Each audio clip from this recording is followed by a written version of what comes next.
Hi guys. Hi guys. I'm trying to look. I'm trying to make sure that I'm looking the other side Okay. at the lens. It's hard. It's something hard to do. It's not that hard. Umezoea kujiangalia unajifanya fanya hivi. Kiangalia upload. Hey guys, Hi my good people. Yeah, this is 2020. I'm so happy. I'm so excited to have a one-on-one kind of interaction. Yeah, because I feel there's an audience. Yeah, so yeah, welcome to my show. This is Sifa Katami, and this is my awesome friend. Yeah, she's called Emma Mwanza. Yeah, Emma Mwanza. So guys, we had a discussion with Emma, and we had this feeling, let me say, the things we were never told about sex and dating. Yeah. Yeah. So tell us, Emma, what's your perception?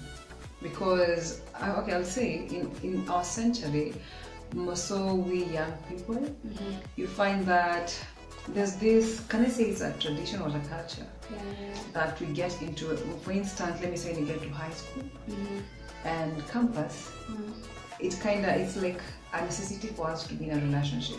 True. And at the same time, it's like we've been pushed to always feel like having a guy or having a lady and also being sexually active. Although, okay, it's not really in our foreheads that, well, like let me say when I'm in a relationship, I'm going there because of the man, because of the lady.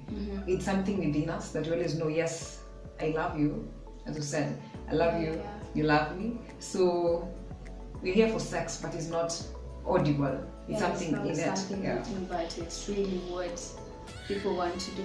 Okay, I would say that is really true. First of all, like since we were kids in primary school, this dating thing has been there. Okay, that time it's not really dating; it's just fun. Like you write letters to each other, boyfriend, girlfriend. But when you get to high school, it's really like really pressure. You have to have a boyfriend.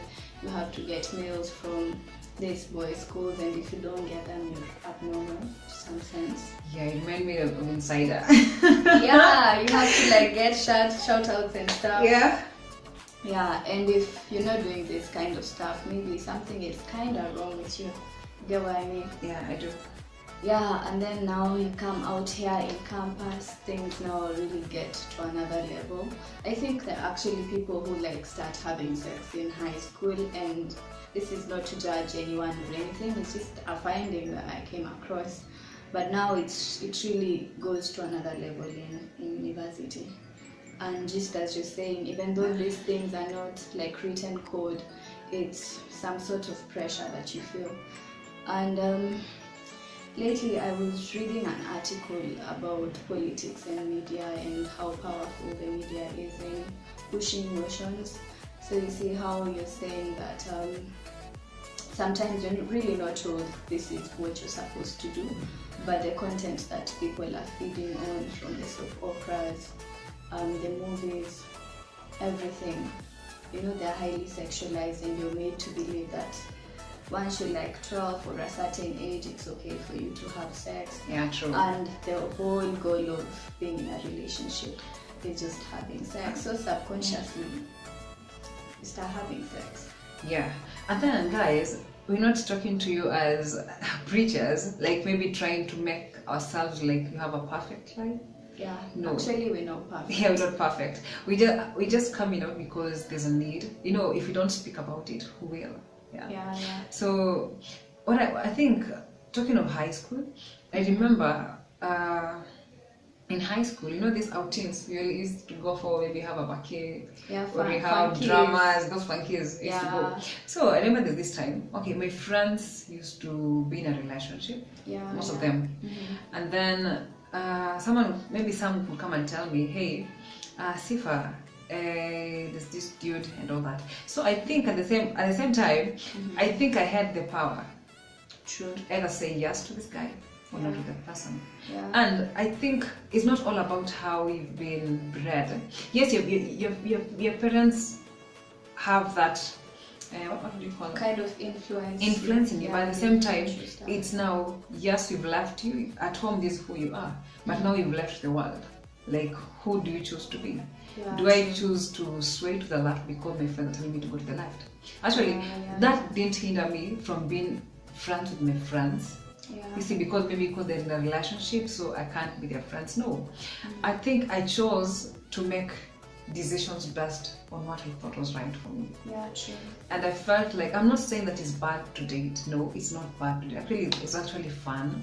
And I'm not saying that sex is bad. No, sex is cool. Sex is awesome. But now, at the right time, Yeah, when you're married, yeah, because this idea of what people say about sex, people tend to connote and say that sex is okay, it's bad. But in actual sense, it is not bad. It's something which is divine. It's something which God made.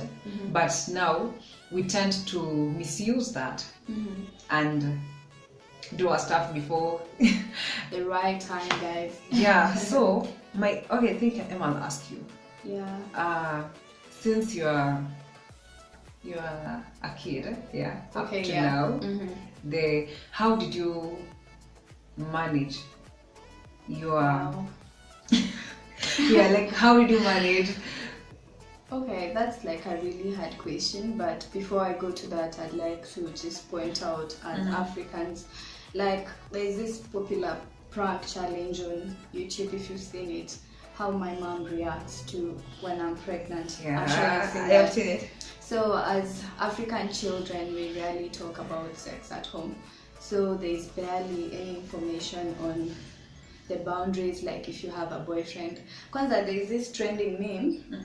All my life I knew a boyfriend was not a good person, and then right now my mom is just asking me, where is your boyfriend? Yeah. When are you getting married? Yeah, when are you getting married? Where's your boyfriend? Yeah. But all along you didn't tell me anything about a boyfriend. So where are you expecting me to get this kind of information? So a lot of us are just like forced to maybe Google. Personally, I feel like Google is my mom to some extent, and also to just learn from your peers and all of that stuff.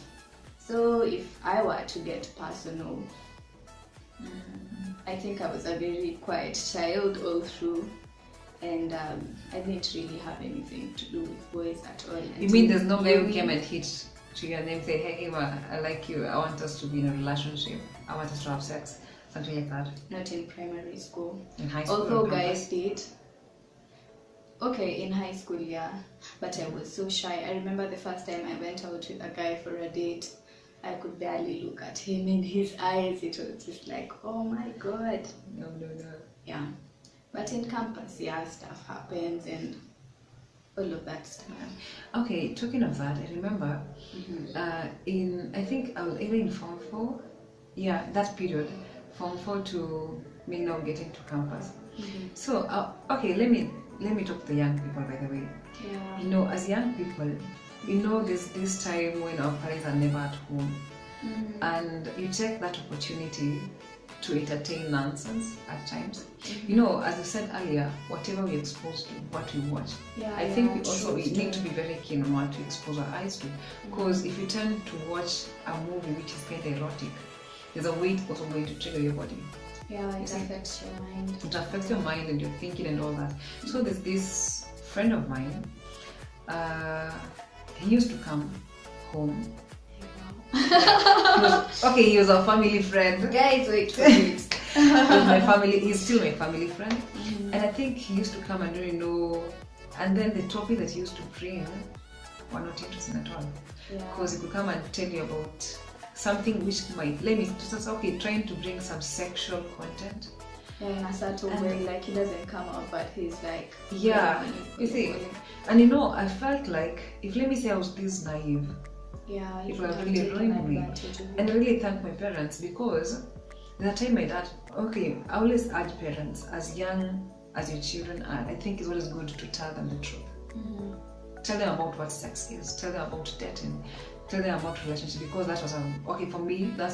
I thank God for them, because I've been exposed to that. Yeah. So he could come home and tell me about the language that men use to lure women. And I actually used to get detailed. Even if it's sex, he'll tell me, you see, or let me say us, the siblings. So it kind of helped me to know when to say no and when to say yes. But at times, you find that we are so naive as children that you tend to do something because, yes, you never wanted to do it before, but because you never had someone who could expose you, or let me say, tell you that this and this is, and this is how you can overcome it. Yeah. See, so, but at the same time, let's say, even if yes, you've already maybe got into a relationship and you are definitely you're dating and you're sexually active, I always say in a relationship, let us not confuse relationship with fun. I mean sex with fun. Having sex is not having fun. There are two different things. Yeah, very different actually. Yeah, so you can still be in a relationship and still abstain from it. And actually, I'll quote, or let me say, I'll see, like these people I was reading in Times Magazine, and even just the internet, these worldly guys like Justin Bieber and the wife. They have who is Tamara Mori. She's an actor. She's an actor, an actress. And then I think she also has a reality show. Jordan Sparks. Yeah, Jordan Sparks again. They are all of them. When you listen to them, they're saying how for them they believed in waiting. You see, so yes, you can be in a relationship, but you have to set boundaries with your person. Like, yes, me and you are dating, but you're not going to cross this border, because the moment you cross the border, yes, you're having this guy, you're not sure, or this lady, you're not sure if this person is going to become your wife or your husband. Yeah. So the moment you breach that, again, maybe the relationship fails, you get another guy or another woman, again you become sexually active. There's a kind of, you're creating so much ties, can be like ties actually. You see? True.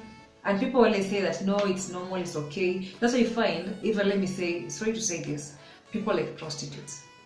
For them, yes, they've had sex too much until it feels like it's nothing, you see. But it's something, sex is actually praise and worship.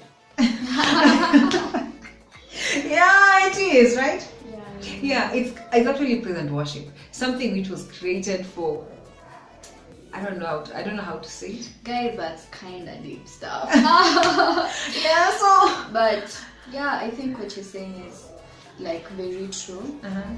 And just looking at it from a different angle, I think what happens is when people first have sex, they're like very naive, they don't know what to expect, and unless someone is raped, which is really not a good thing, I think many people have had their first sex with someone they actually loved in a way. So this thing like breaks their hearts when these two people part, because it was kind of genuine, that is someone you trust in your body with. So when you break up, obviously you're feeling like so much pain at that moment and you do not know how to go about it. So an observation I just made is that a lot of us do not have the courage to go through pain, to just like go through it and overcome it. So what we do, we tend to muffle that pain. It's there, but we don't want to feel it. So some people will turn to drugs, other people will turn to sex, in the sense that they're going to have rebounds, and then you have a rebound with a guy, and then this guy breaks your heart again, or maybe you like them, but then they're just into hit and running, they're not just there for you. Then you're obviously feeling pain, and then you try to muffle it with another person, and at the end of the day you just think, it's just casual sex, nothing much is happening, everyone is doing it and stuff. But if you really dig deep into why you're doing what you do, you just realize it's because there's so much baggage in your life that you've decided to ignore, and you do not want to deal with it. So I think the menace we're having in the world, and the crisis and the hype of sex. You know how sex is hyped, you guys. Yeah. If you're not doing it, you're not the it man. Sex is this thing. It's just because people misunderstand what sex is and they use it wrongly. I think sex is supposed to be something that is bonding two people who are in love. Yeah. But then right now, sex is that other thing. Like if you want sex, you can have it. You can have it anytime. You can have it. Yeah, okay, there's this misconception. I'll say it's an African thing because I'm African and I've been brought up in Africa, also in Kenya. So I'll say, there's this concept where it's said that, okay, this applies to men, that the more number of women you have sex with, the greater, or I don't know. You have experience. I have experience, that manpower, that is boy-child representation. And then you're not gonna be green on your honeymoon. Yeah, night. I've also had that stuff. That is not true actually, because I think it will actually mess them up. Yeah. I think it's a beautiful thing when you wait for one person and then you experience it with them, because this person really loves you and they're going to stick with you no matter what.